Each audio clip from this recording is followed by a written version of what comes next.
अस्सलामुअलैकुम वरहमतुल्लाहि वबरकातुहू। मेरे प्यारे दोस्तों, भाइयों बहनों, सर्दी का मौसम चल रहा है। ऐसे में बहुत ज़्यादा सर्दी बढ़ चुकी है और काफ़ी सारे दोस्त अहबाब के भाई बहनों के कमेंट्स भी आ रहे हैं, क्या ऐसी सर्दी में हम तयम्मुम करके नमाज़ पढ़ सकते हैं और तयम्मुम किन चीज़ों से किया जाता है, तयम्मुम में कौन सी चीज़ें फ़र्ज़ हैं। उनमें से एक कमेंट सखावतुन बीबी ने भी किया है कि तयम्मुम करना किन चीज़ों से जायज़ है और तयम्मुम करने का सही तरीक़ा क्या है। तो नाज़रीन, इंशाअल्लाह ताला इस वीडियो में प्रैक्टिकल के साथ, प्रैक्टिकल का मतलब आप जानते ही हैं, यानी तयम्मुम करके हम आपको दिखाएंगे लाइव किस तरीके से तयम्मुम किया जाता है। आखिर तक ज़रूर देखें और चैनल पर पहली बार आए हैं तो सब्सक्राइब करके बेल आइकन ज़रूर दबा दें। देखिए, तयम्मुम कब किया जाता है, पहले हम इस चीज़ को समझ लेते हैं। अगर आपको कोई ऐसी बीमारी है जिसमें पानी नुकसान देता है, ये बात आपको किसी माहिर डॉक्टर ने बताई हो कि अगर आप पानी इस्तेमाल करेंगे तो आपकी बीमारी बढ़ जाएगी, या फिर आपका तजुर्बा हो जब भी आपने उस बीमारी में पानी इस्तेमाल किया हो तो आपकी बीमारी बढ़ जाती है, या फिर इतनी ज़्यादा ठंड है और पानी गर्म करने का कोई बंदोबस्त भी नहीं, गर्म पानी भी मौजूद नहीं है और ठंडा पानी आप हाथ पे डालते हैं तो हाथ एकदम शल हो जाता है, सुन्न हो जाता है, काम करना बंद कर देता है, तब आप तयम्मुम कर सकते हैं। अगर गर्म पानी मौजूद है तब फिर तयम्मुम करना जायज़ नहीं होगा। अगर गर्म पानी भी नुकसान देता है, यानी पानी ही नुकसान देता है, तब भी आप तयम्मुम कर सकते हैं। तो ये तो हो गया कब हम तयम्मुम कर सकते हैं। और तयम्मुम में 3 बातें फ़र्ज़ हैं। पहली चीज़ नियत। नियत आप जानते हैं, नियत दिल के पक्के इरादे का नाम है। दिल में तयम्मुम की नियत होना ज़रूरी है। अब तयम्मुम की नियत है क्या? मिसाल के तौर पर आप ये नियत करें कि मैं वज़ू की नियत कर रहा हूँ, या है ना गुस्ल के लिए तयम्मुम कर रहा हूँ, या फिर नमाज़ पढ़ने के लिए तयम्मुम कर रहा हूँ। अगर आप नापाक हैं, गुस्ल भी फ़र्ज़ है, आपको नमाज़ भी पढ़ना है, तो एक ही तयम्मुम काफ़ी होगा। और दूसरा फ़र्ज़ चेहरे का मसा करना है।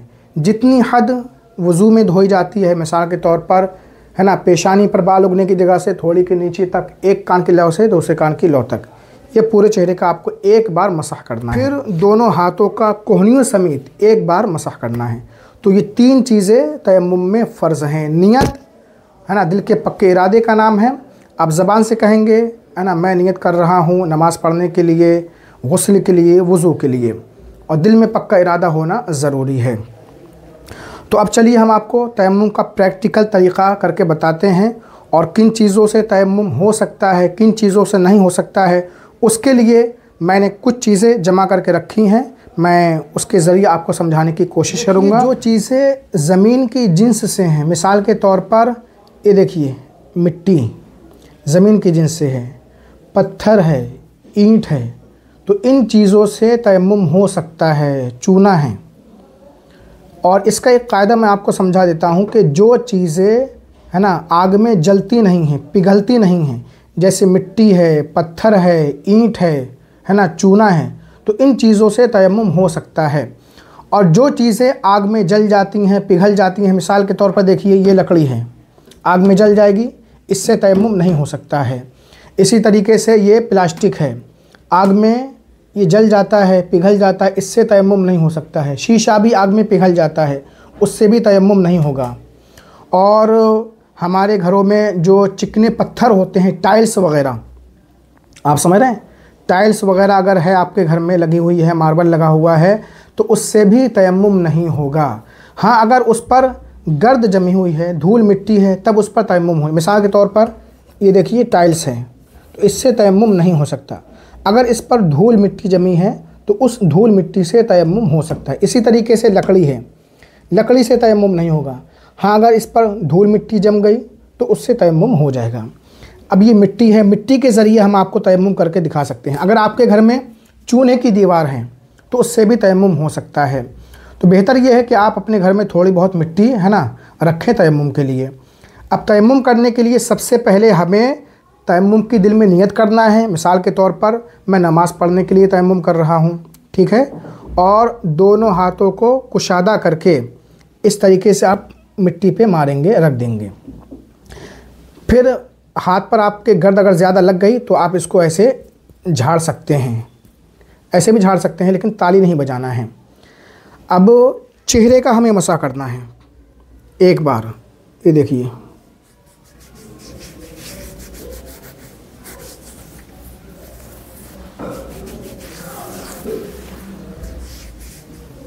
ये पलक का भी मसा करना है, आँख के ऊपर जो होते हैं,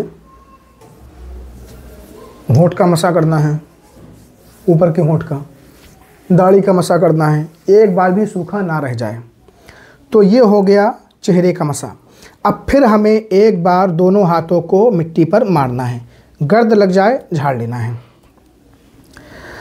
अब पहले हमें दाएं हाथ का मसा करना है। इसके लिए हम बाएं हाथ की उंगलियों को दाएं हाथ के नीचे रखेंगे, इस तरीके से, दाएं हाथ की उंगलियों के नीचे, और इस तरीके से हम ले जाएंगे।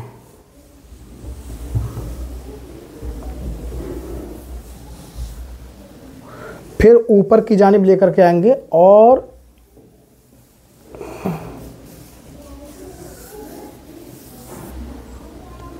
अब इसी से हम बाएं हाथ का मसा करेंगे। उसके लिए हम बाएं हाथ की उंगलियों के नीचे दाएं हाथ की उंगलियां रखकर मसा करेंगे।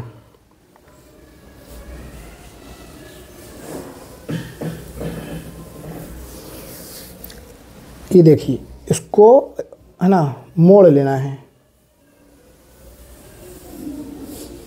उंगलियों का ख्याल कर लीजिए। तो ये हो गया तयम्मुम का तरीक़ा। तो इसी तरीके से आपको तयम्मुम करना है। और उम्मीद है आपको ये प्रैक्टिकल वाली वीडियो अच्छी तरीके से समझ में आई होगी। अगर आपको कुछ भी डाउट है तो कमेंट करके हमसे पूछ सकते हैं। और इस वीडियो को आप ज़्यादा से ज़्यादा शेयर करें, ताकि जिन भाइयों को तयम्मुम की ज़रूरत हो उन्हें तयम्मुम का प्रैक्टिकल सुन्नत तरीक़ा मालूम हो जाए, किस तरीके से तयम्मुम किया जाता है। अस्सलामु अलैकुम व रहमतुल्लाहि व बरकातुहू।